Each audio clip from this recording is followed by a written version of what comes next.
There's a voice I hear sometimes. It usually shows up when I'm about to start something new, or when I'm tired, when I feel stuck, or sometimes just out of nowhere.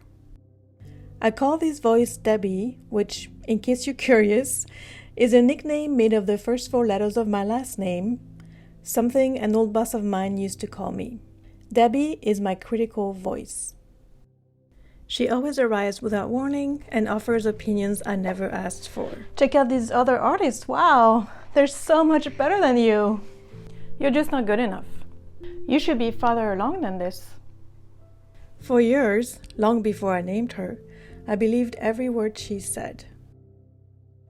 Self-criticism often hides behind the mask of self-awareness. It tells me it's just being realistic, that it's keeping me safe. But in my experience, harshness doesn't lead to growth. It just keeps me stuck. As a highly sensitive person, the thoughts don't just pass through me. They land heavily, they linger, and they seem to echo with no end. It took me years to realize that trying to argue with Debi only gave her more power. Fighting her made her louder, more persistent. So I stopped trying to silence her altogether.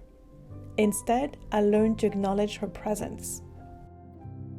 Sometimes I write down what she says just to see the words outside my head. That alone creates space.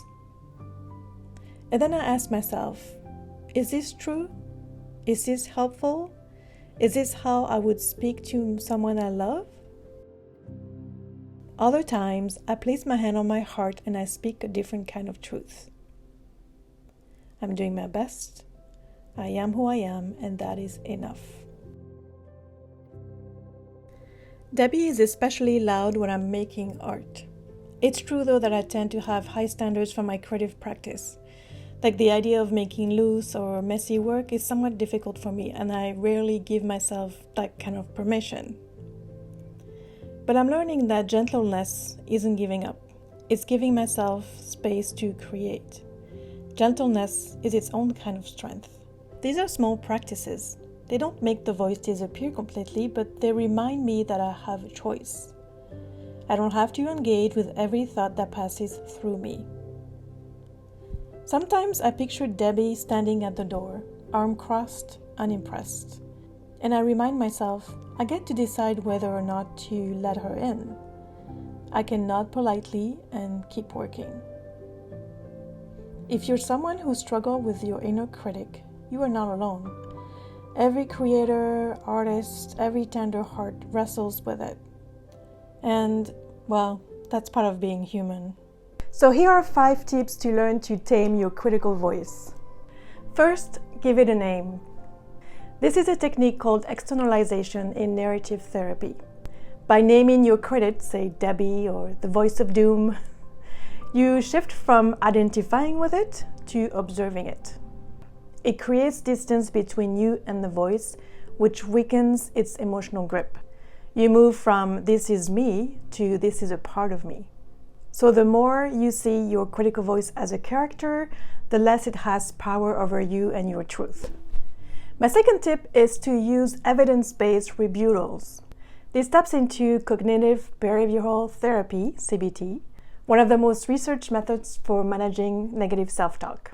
When your inner critic makes shaming comments or harsh comments, you're challenging it with fact. Is this true? Would I really say that to a loved one or a friend? Is this voice helping me grow or just holding me back? By engaging with your thinking brain rather than the reactive one, you gently dismantle the lie and return to clarity. Practice self-compassion. According to psychologist Kristin Neff, self-compassion is one of the strongest antidotes to inner criticism. When you replace this harsh voice with a kind, realistic one, your nervous system feels safer and your creativity flows more easily. It's not about being indulgent, it's about being a wise, supportive presence for yourself. Over time, it builds resilience and it rewires your inner dialogue.